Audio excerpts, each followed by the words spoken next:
Guys, this is one part of therapy that I don't think is really spoken about much. So as you all know, I'm a relationship and childhood trauma specialist. So the work that I do with my clients is primarily focused around their relationships and how they relate to others, like their parents, their siblings, their partners, work colleagues. The list is endless. And what I may not have mentioned, and I haven't really seen many therapists mention, is that as we start to look at these relationships and we look at them from multiple angles, what happens is that you start to become more aware.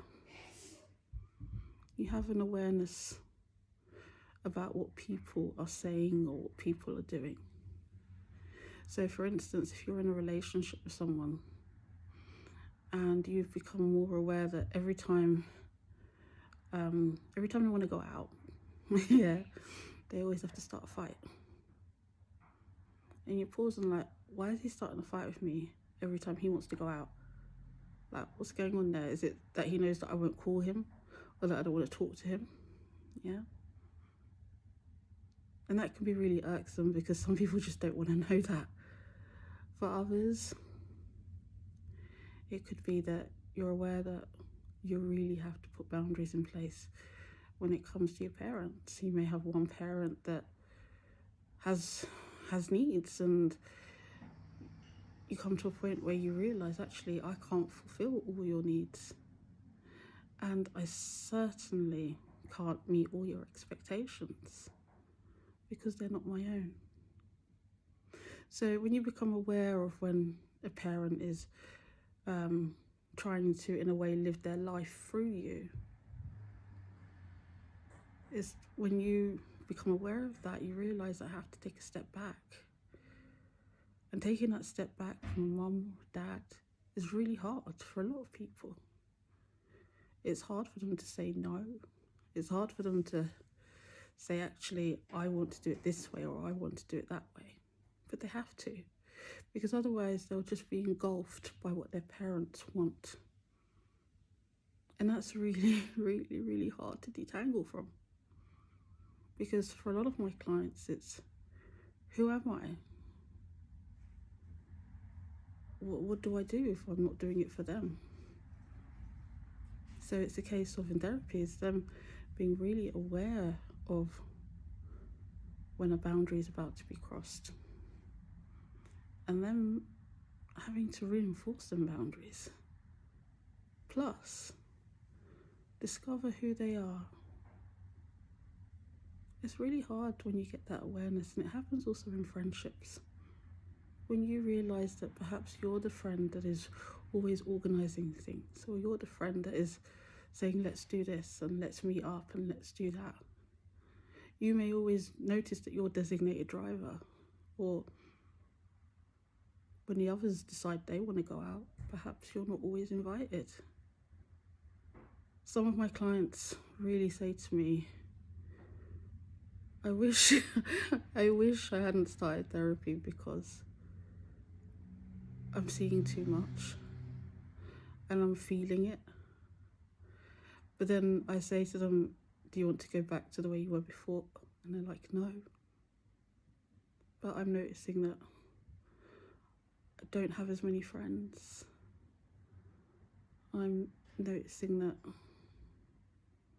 I can't tolerate being badgered. I can't tolerate being told what to do all the time. I'm finding that I want to meet people and be with people that are similar to me. Now, that's just one aspect of therapy. That's when you start to become aware of when somebody's trying to manipulate you. You become aware of when somebody is making snide comments against you. But the next stage is what do we do with that awareness? And that'll be for another video. But doing therapy does ultimately change the way you perceive the world or you perceive people. And I'm not trying to say this to put you all off doing therapy.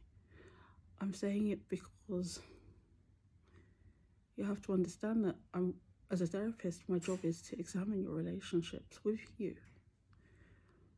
My job is to help you to relate, have a better relationship with yourself. Yeah. If you have that, you'll notice your anxiety will be reduced, your low mood or depression will be reduced. You'll notice that you'll see your triggers coming, and rather than getting scared, you'll be like, okay, you're just like, okay, let's embrace it, let's be curious. You'll notice that the biggest thing for me, what I notice is that when my feet are on the ground, yeah, I feel connected to the earth. But more than that, I feel connected to my faith. More than that, I feel connected to myself. When you have a connection with yourself, you'll see the world a lot more differently, and you'll realise that there are some things that I really don't need to be stressed about.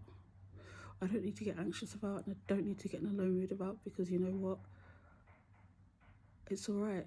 If you can't, I'm aware that you are unable to give me what I need and what I want. And I need to get what I need and what I want in part from myself. I'm not sure if this resonates with anyone, but I know it did resonate with my clients. Sometimes there's the saying, ignorance is bliss is good. But you will pass through the awareness stage, still be with you, but you'll be more discerning about who you let into your life. Have a great day, people.